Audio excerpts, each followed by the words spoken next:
Shalom, shalom, que abuelos bendigan el nombre de Yahshua. Hoy vamos a estudiar segunda de Shmuel 1. Ya estudiamos todo el primer libro de Shmuel, que lo terminamos en el 31. En el 31 tenemos que muere el rey Shaul, pero aquí tenemos una historia diferente, lo que se puede decir que es una incoherencia o un error de la Biblia, que muchos dicen, aquí hay un error en la Biblia, entonces vamos a desmentir eso también. Lo que pasa es que en el primer libro Shaul se lanza sobre su propia espada y muere. Pero aquí un hombre se acerca a Shaul, que lo encuentra recostándose sobre su lanza, y Shaul le pide que por favor lo mate. Él lo mata, le quita la corona, le quita un brazalete de oro que él portaba, Shaul, y Joai se lo lleva a David esperando una recompensa. Pero la verdad es que más bien se va a topar con una amarga experiencia. Dice en el 1, aconteció después de la muerte de Shaul, que vuelto David de la derrota de los amalecitas, estuvo 2 días en Siclá. ¿Qué es lo que sucede aquí? Recordemos que David estuvo persiguiendo a los amalecitas porque le habían robado todas sus cosas. David no pudo participar de la batalla de Israel contra los filisteos y ahorita David está habitando en Siclá, en un lugar filisteo con un rey filisteo que participó en dicha batalla, por supuesto, y ganaron esa batalla y destruyeron a Israel y mataron a muchos en el monte de Gilboa. Dice en el 2, al tercer día sucedió que vino uno del campamento de Shaul, roto sus vestidos y Adma sobre su cabeza. Adma es tierra, es polvo, donde viene la palabra Adam, que significa polvo y también está relacionado con Dam, que es tierra, perdón, que es sangre, Dam. Ahí donde viene el nombre de Adán y la palabra tierra, que tiene que ver como con tierra y sangre, por decirlo así.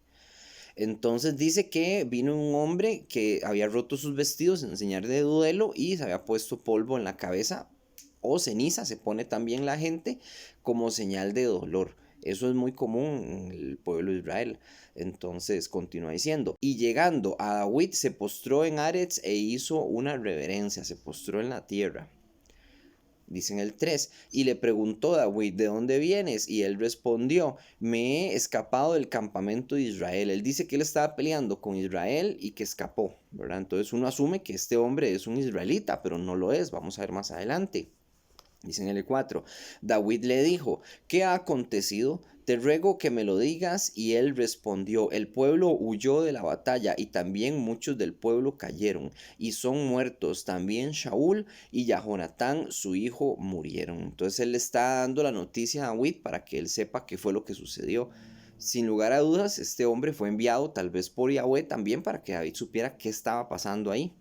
Pero este hombre va a intentar aprovecharse de David. Vamos a ver en el 5. Dice, dijo David a aquel joven que le daba las nuevas, ¿cómo sabes que ha muerto Shaul y Jahonatán su hijo? El joven que le daba las nuevas respondió, casualmente vine al monte de Gilboa y hallé a Shaul que se apoyaba sobre su lanza y venían tras él y gente de a caballo. En el 7 dice, y mirando él hacia atrás me vio y me llamó y yo dije, heme aquí. Y me preguntó, ¿quién eres tú? Y yo le respondí, soy amalecita. Ok, aquí hay algo importante. Él no es de Israel, es un amalecita que casualmente en media batalla, en media matanza y persecución, el muy tonto se fue a andar por ahí en el monte de Gilboa. Parece como que andaba paseando. Pero vamos a ver que no tiene sentido la historia de él. Vamos a ver qué es lo que sucede. Dice en el 9. Y él me volvió a decir, te ruego que te pongas sobre mí y me mates, porque se ha apoderado de mí la angustia, pues mi vida está aún toda en mí. Mi nefesh, mi alma, se puede traducir también nefesh como vida, igual también. En el 10 dice, yo entonces me puse sobre él y le maté, porque sabía que no podía vivir después de su caída, y tomé la corona que tenía en su cabeza y la argolla que traía en su brazo, y te las he traído acá, mi señor. Ok, aquí es donde muchos ateos, se puede decir, toman estos textos y dicen, ve que ahí tiene errores la Biblia, la cosa es que ellos no conocen lo que primero es un libro histórico.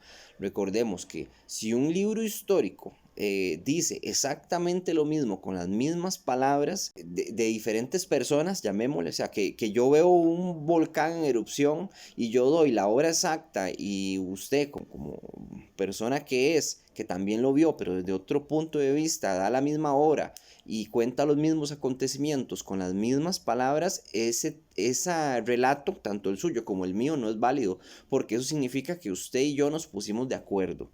Cuando sucede un acontecimiento histórico, como ejemplo el Arca de Noé, que hay más de 115 relatos distintos del Arca de Noé, entonces la gente, los ateos dicen, ve que es mentira. No, al contrario, eso quiere decir que sí sucedió. ¿Por qué? Porque todas las personas que relataron esta historia, todas las civilizaciones, que son muchas, entre esos los chinos, si no estoy mal están los japoneses, por ahí hay una me parece que de los aztecas o los incas o no sé, pero muchas civilizaciones dijeron que hubo un diluvio, que hubo una gran inundación, que hubo un barco y que hubo una familia de 8 personas, que eso era Noé y su esposa, sus 3 hijos y sus 3 esposas de los 3 hijos, ¿verdad? Entonces, eso nos dice que ese acontecimiento sucedió. Claro, todos le cambian el nombre, todos le cambian el por qué hubo un diluvio, todos dicen que fue su dios, qué sé yo, el dios solar, Ra o etcétera, pero le cambian el nombre a las cosas, ¿verdad? No le llaman el arca, ni llaman a Yahweh, tal vez no hablan sobre el arco iris o cuestiones así, pero todos coinciden en el mismo relato. Eso es porque fueron testigos de eso. O se transmitió verbalmente de persona a persona y el relato se fue cambiando. El relato original obviamente es el del Tanakh. Es en el que podemos confiar porque Yahweh ha metido mano ahí. Y nos ha dado el Tanakh, así como lo tenemos hoy en día, lo que llaman Antiguo y Nuevo Testamento. Él mismo ha guiado a las personas para que tengamos estos textos así de confianza. Por eso a mí no me gusta leer muchos libros fuera del Tanakh, debido a que yo sé que no son inspirados, ¿verdad? Usualmente no son inspirados y uno los lee y se da cuenta de que no lo son, como pasa con el libro de Enoch, ya tenemos un video también. Entonces, aquí tenemos que este Amalecita le está contando a David lo que él vio, ¿cierto? Y le está contando una historia distinta donde él lo mata, ¿verdad? Y es un pagano. Este Amalecita es descendiente de Esaú. Recordemos que fue Abraham, Isaac y Jacob. Isaac tuvo 2 hijos, tuvo uno que se llama Jacob y tuvo uno que se llama Esaú. Esaú se convierte en enemigo de Israel por siempre. De a partir de ahí, a pesar de que eran hermanos gemelos, se convierte en enemigos por siempre, ¿verdad? Y aquí, un descendiente de Esaú, que es una amalecita, le está viniendo con una mentira donde supuestamente él le ayuda a Saúl y le está trayendo la corona y lo otro para que le dé una recompensa mayor, mayor que la corona misma que vale oro y mayor que el brazalete mismo. Hablemos un poco los amalecitas, porque la Biblia es veraz, la Biblia es un libro perfecto, sobrenatural en muchas cosas, por las predicciones que ha hecho, por la ciencia que hay ahí. Igual tenemos videos que se llama La Biblia es un libro sobrenatural, ahí están en el canal, y desde un punto de vista científico, desde un punto de vista bíblico, por su complejidad. Pero también digamos, hay muchas cosas que se confirman en la historia, como en el caso de los amalecitas y su existencia. Dice, como muchas tribus del desierto, los amalecitas eran nómadas. Y en Números 13:29 podemos ver eso también, pero libros por aparte también. Dice, los colocan como nativos del Negev, del desierto entre Egipto y Canaán. Los babilónicos los llamaban Suté, o sea, significa que los babilónicos registraron a estas personas y les llamaban así, Suté. Dice, los egipcios Sitiut, o sea, también ellos los habían registrado históricamente. Y dice, y las tabletas de Amarna se refieren a ellos como Cabatí o saqueadores también, ¿verdad? Que esto es un registro histórico. En Deuteronomio vemos que Yahweh maldice a los amalecitas y le dice al pueblo de Israel que tienen que exterminarlos por completo. Si no los exterminan, más adelante van a ser una molestia para ellos y así es, ¿verdad? Y mucho más adelante sí logran exterminarlos, pero vamos a leer la maldición y el por qué. Aquí tenemos a Moisés en Deuteronomio 25:17. Recuerda lo que Amalek te hizo en el camino cuando estaban saliendo de Misrayim, de Egipto. En el 18, cómo él te esperó en el camino, atacó a aquellos en la retaguardia, a aquellos que estaban exhaustos y esforzándose detrás cuando estaban cansados y débiles. Él no temió a Elohim tanto. Cuando Yahweh tu Elohim te haya dado descanso de todos los enemigos que te rodean en la tierra de Yahweh tu Elohim te está dando como tu herencia para poseer, borrarás toda la memoria de Amalek de debajo del cielo, no lo olvides. Esto es cuando Yahweh termine de darle toda Israel al pueblo de Israel, valga la redundancia, que en aquel entonces era Canaán, ¿verdad? Esa tierra. Él lo está haciendo prometer que cuando suceda eso, tienen que ir a destruir a Amalek y borrarlo por siempre, solo por lo que había hecho estos antepasados, tal vez hace 100 o 200 años antes, ¿verdad? De todos esos acontecimientos. Ellos van a arrastrar toda esta maldición tan grande.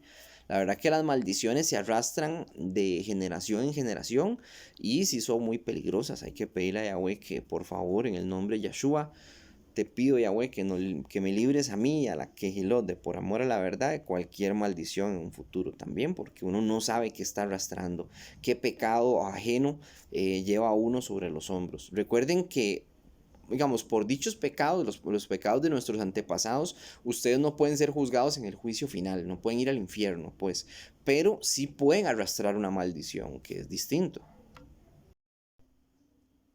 Entonces tenemos que este descendiente de Amalek viene y le dice una mentira a David. En el texto que estamos leyendo nunca dice que sea una mentira. Yo supongo que es una mentira, que eso es muy importante aclararlo para que no piensen que el texto lo dice, sino que soy yo el que supongo que es así. Y así lo explico, porque sí, de hecho, hay una contradicción entre este texto y el libro pasado, ¿verdad? De Samuel. Y no van a ser tan torpes para dejar dicha contradicción. Lo que resulta es que el pueblo de Israel es honesto a la hora de escribir algo. Y cuando escriben algo, y es así, así lo dejan, ¿verdad? Ellos no lo van a cambiar, ni lo van a arreglar, ni nada por el estilo. ¿Por qué? Porque es honesto, o sea, es un pueblo honesto, a diferencia de Egipto, que Egipto cuando perdía una batalla lo que hacían era borrar todo el registro histórico, y por eso Egipto nunca perdió una batalla históricamente, porque ellos no lo registraban. En cambio, Israel sí, ¿verdad? Entonces, eso quiere decir que es un libro de confianza. Está tanto lo bueno y lo malo. Entonces, de nuevo, en el 11 dice, entonces David, haciéndose de sus vestidos, los rasgó, y lo mismo haciendo los hombres que estaban con él. David, en señal de dolor, por supuesto, se rompió los vestidos, que es una costumbre de aquel entonces.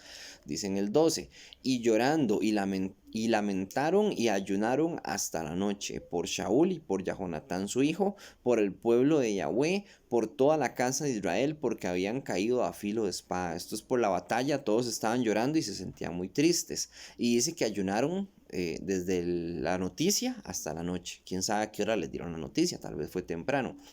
Dice en el 13, y David dijo a aquel joven que le había traído las nuevas, ¿de dónde eres tú? Y él respondió, yo soy hijo de un extranjero amalecita. Ok, de nuevo, un amalecita, ¿verdad? Dice en el 14, y le dijo David, ¿cómo no tuviste temor de extender tu mano para matar al Mashiach de Yahweh? Le está diciendo, recordemos que David anteriormente no quiso nunca matar a Saúl, a pesar de que tuvo dos oportunidades muy buenas para hacerlo, él nunca lo hizo. Y él se siente muy ofendido también porque este amalecita lo mató. Entonces dice en el 15, entonces llamó David a uno de sus hombres y le dijo, ve y mátalo. Y él lo hirió y murió. Y David le dijo, tu sangre sea sobre tu cabeza, pues tu misma boca atestiguó contra ti, diciendo, yo maté al Mashiach de Yahweh. ¿Qué pasa aquí? ¿Qué es esto de la sangre sea sobre su propia cabeza? Este texto, bueno, esta frase aparece mucho en la Torah. Un ejemplo, si alguien mata a otra persona, y lo llevan a juicio y dicen que tienen que apedrearlo o ahorcarlo, la persona que pone la cuerda o que lanza la piedra, llamémosle, ¿verdad? No es culpable por la muerte de la persona que cometió dicho crimen. ¿Por qué? Porque el que cometió el crimen va a llevar su propia sangre sobre su propia cabeza. O sea, va a llevar su propia muerte sobre su propia cabeza por haber matado a una persona, por haber violado a una mujer, por haber hecho X cosa, ¿verdad? Depende del crimen, el crimen se paga con muerte según la Biblia. Entonces, el crimen aquí de este amalecita fue matar al Mashiach de Yahweh, que este Mashiach era Shaul, que era el rey de Israel. Y como él mismo declaró, yo lo maté, entonces David lo está mandando a matar le está dando pena de muerte por haber matado a Saúl, ¿verdad? En vez de esperar una recompensa, que es lo que yo pienso que quería hacer este hombre, ¿verdad? Dándole la corona y ¿cómo se dice? Y el brazalete ese de oro. Y eran brazaletes de oro muy valiosos. Perfectamente, él se los deja, los funde y los vende, o los vende así tal cual como están, tenían un gran valor. Esto tuvo que haber sido, pienso yo, un amalecita que estaba en la batalla junto con los filisteos, se apoderó de la corona y le quitó eso y se fue corriendo de la batalla y pretendió llevarle ese regalo a David, conociendo quién era David, conociendo su historia, que él iba a ser el rey de Israel. Seguro pensó que le iba a dar un gran puesto político o le iba a dar muchísimo dinero, no sé, algún tipo de premio. Él en su cabeza se imaginó eso. Lo peor que le pudo pasar fue eso, ¿verdad? Que él creyó que hizo una gran gracia y un gran bien al matar a Shaul y no fue así. Primero, él no lo mató. No creo realmente que él lo haya matado. Creo más en la historia pasada. Y no recibió su recompensa, ¿verdad? Que era lo que él quería. Entonces continúa diciendo en el 17. Y endechó David a Shaul y a Jonatán su hijo con esta endecha. Esto es como un cántico, es una endecha, un cántico pero fúnebre. Bueno, en el 18. Y dijo que debía enseñarse a los hijos de Yahudá. He aquí que está escrito en el libro de Yasher, el justo. Yasher significa justo, recto. Este libro circula por internet, el de Yashar. Hay personas que dicen que este sí es el verdadero libro de Yashar. Yo pienso que no sé. O sea, francamente no creo que sea el verdadero libro de Yashar, pero bueno, si lo es, qué bueno. Tengo que analizarlo de nuevo, tengo que releerlo otra vez. Tengo que subir un video en un futuro para ver si eso no es realmente el libro de Yashar, el que circula por internet. Ya vimos que el de Enoch no es el libro de Enoch, es un fraude, pero descarado, sinvergüenza totalmente. O sea, es demasiado obvio. Y qué tristeza me da la gente que lee el libro de Enoch y se lo cree. Mucha tristeza me da, porque es muy obvio que es falso. Está un libro que supuestamente escribió Salomón, que se llama La primera llave de Salomón. Ahí tenemos un video también, súper falso, súper de brujería. Un libro como medieval, es totalmente absurdo, con sellos que se adoran a los dioses como Afrodita, como Zeus. Es una cosa absurda totalmente. Se ve que no es escrito por Salomón. Entonces son cosas importantes. Y aquí dice en este texto que esta endecha también está en el libro de Yashar, ¿verdad?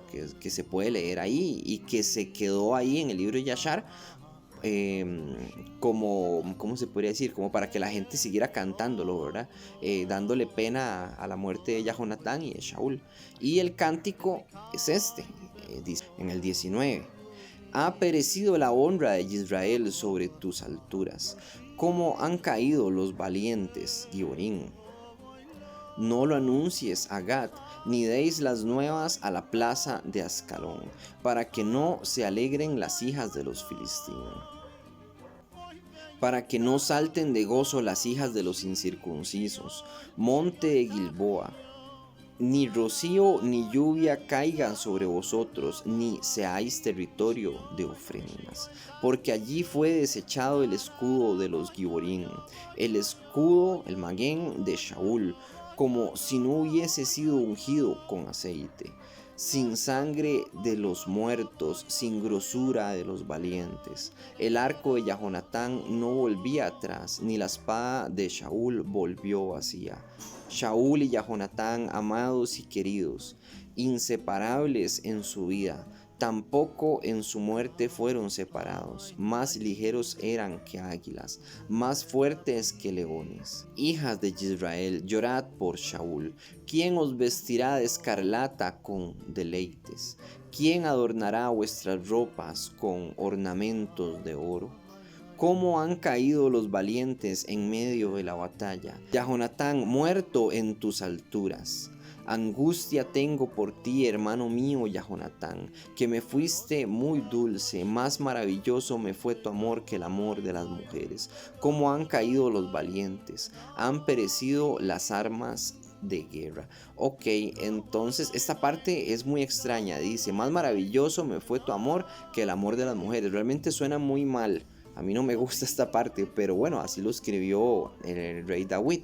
De aquí también se agarran los ateos para decir que David y Jehonatán eran novios, ¿verdad? Pero eso es mentira, obviamente es mentira. Sino que esa expresión, a pesar de que suene muy mal hoy en día, tal vez en aquel entonces no se oía así tan mal. O sea, era un amor como una hermandad. Él los habla de Shaul y de Jehonatán como hermanos, ¿verdad? Como si Shaul hubiera sido su padre, porque le duele, porque él lo quería así, a pesar de su locura y que quería matarlo. Y Jehonatán, él siempre lo vio como un hermano y como un mejor amigo. Entonces él dice estas palabras que suenan muy mal: más maravilloso me fue tu amor que el amor de las mujeres. O sea, suena feo en nuestra época moderna, pero tal vez en aquel entonces nadie lo pensó así. Y ahí termina el texto. Que Yahweh los bendiga en el nombre de Yeshua. Shalom ubrahot, paz y bendiciones.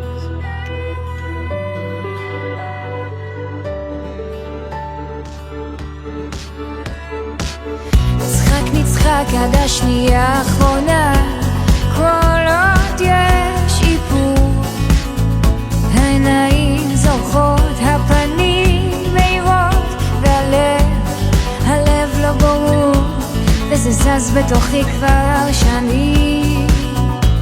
הרצון להתעמק, לדעת, לדפדף את הכריכה היפה שמעט, להסיר את הקליפה, להיכנס בין השורות לרגע, לתפוס את כל מה שחולף לידי כל הזמן.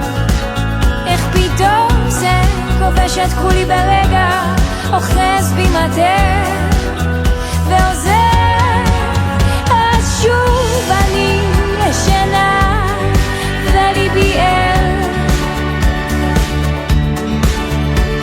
שוב אני ישנה וליבי ער.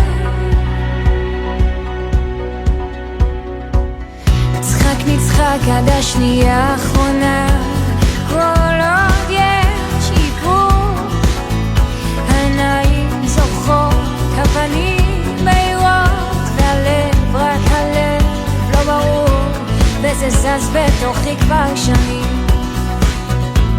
הרצון להתעמק, לדעת, לדפדף את הכריכה היפה שמעט, להסיר את הקליפה, להיכנס בין השורות לרגע, לתפוס את כל מה שחולף לידי כל הזמן. איך פתאום זה כובש את כולי ברגע, אוחז בי מטה ועוזר. אז שוב אני ישנה וליבי ער, שוב אני ישנה וליבי ער.